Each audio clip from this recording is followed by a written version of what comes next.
Fan মুখের সামনে নে। তো কিছু নিস না।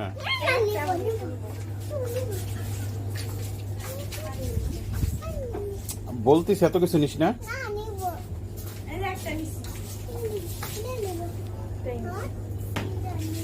তুই যেটা কিনতে আসিস সেটা কিন।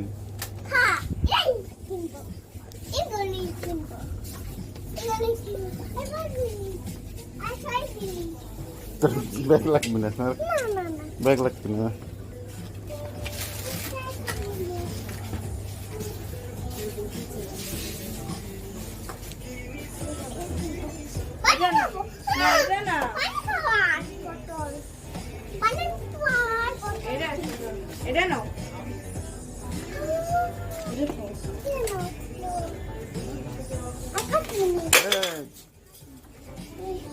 ভেঙে গেছে না?